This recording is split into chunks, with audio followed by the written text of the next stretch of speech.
ఒకరోజు అర్జునుడు తపస్సు చేసుకోవడానికి గంధమాదన పర్వతం చేరుకున్నాడు. అక్కడ ఒక ముసలి బ్రాహ్మణుడు కనిపించాడు. ఆ బ్రాహ్మణుడు అర్జునుడిని చూసి, వీరుడా, నీవు ఎవరు? ఇక్కడకు ఎందుకు వచ్చావు? ఇక్కడ శాంతి స్వభావులైన బ్రాహ్మణులు ఉండే ప్రదేశం. ఆయుధములు ధరించి నువ్వు ఎందుకు వచ్చావు? నీ ఆయుధములు విడిచిపెట్టు అని అన్నాడు. ఆ మాటలకు అర్జునుడు చెల్లించలేదు. అతని ధైర్యానికి మెచ్చి బ్రాహ్మణ రూపంలో ఉన్న ఇంద్రుడు ప్రత్యక్షమయ్యాడు. అర్జున, నీ ధైర్యానికి సంతోషించాను. నీకేం వరం కావాలో కోరుకో అని అన్నాడు. నాకు దివ్యాస్త్రాలు కావాలి అన్నాడు అర్జునుడు. అవి ఎటు లభిస్తాయి? అమరత్వం కావాలా అని అడిగాడు ఇంద్రుడు. నాకు ముందు దివ్యాస్త్ర సంపద కావాలి, అవి ప్రసాదించండి అని అన్నాడు అర్జునుడు. అలా అయితే ముందు నీవు పరమేశ్వరుని గూర్చి తపస్సు చెయ్యి అని అన్నాడు ఇంద్రుడు. వెంటనే అర్జునుడు హిమాలయాలకు వెళ్ళాడు. అక్కడ శివుణ్ణి గూర్చి ఘోరమైన తపస్సు మొదలు పెట్టాడు. పరమశివుడు అర్జునుడిని పరీక్షించాలనుకున్నాడు. ఒక కిరాతుడి వేషంలో అర్జునుడు తపస్సు చేసే ప్రదేశానికి వచ్చాడు. అక్కడ ముఖాసురుడు అనే రాక్షసుడు పంది రూపం ధరించి అర్జునుడిని చంపడానికి వచ్చాడు. ఆ పంది తన దగ్గరకు వస్తే చంపడానికి అర్జునుడు విల్లు సంధించి సిద్ధంగా ఉన్నాడు. ఆ పంది రాగానే బాణంతో కొట్టాడు. అదే సమయానికి కిరాతుడి వేషంలో ఉన్న శివుడు కూడా పందిని కొట్టాడు.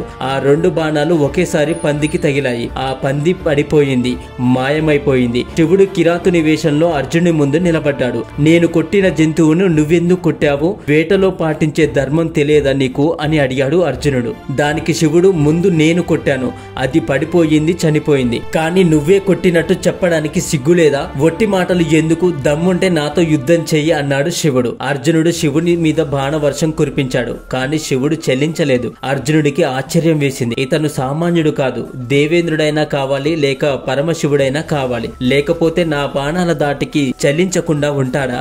కానీ ఈ ఎరుకల వాడు నాపై ప్రయోగించిన బాణాలు నన్ను బాధిస్తున్నాయి. ఇవి దివ్యాస్త్రాల మాదిరిగా ఉన్నాయి అని అనుకున్నాడు అర్జునుడు మనసులో. మరల బాణాలు వెయ్యడానికి గాంధీవం తీసుకున్నాడు. అతని చేతిలో నుండి గాంధీవం అదృశ్యమైపోయింది. ఇంకా ఇద్దరు ద్వంద్వ యుద్ధానికి దిగారు. శివుడి దెబ్బలకు తాళలేక అర్జునుడు మూర్ఛపోయాడు. అప్పుడు పరమశివుడు తన నిజ రూపంతో అర్జునుని ముందు ప్రత్యక్షమయ్యాడు. అర్జునుడు శివుడిని చూసి భక్తితో చేతులు జోడించి ప్రార్థించాడు. పరమశివ, నిన్ను సామాన్యుడిగా తలసి నీతో యుద్ధం చేశాను, నా తప్పు మన్నించు అన్నాడు. దానికి శివుడు, అర్జున, నిన్ను క్షమించాను.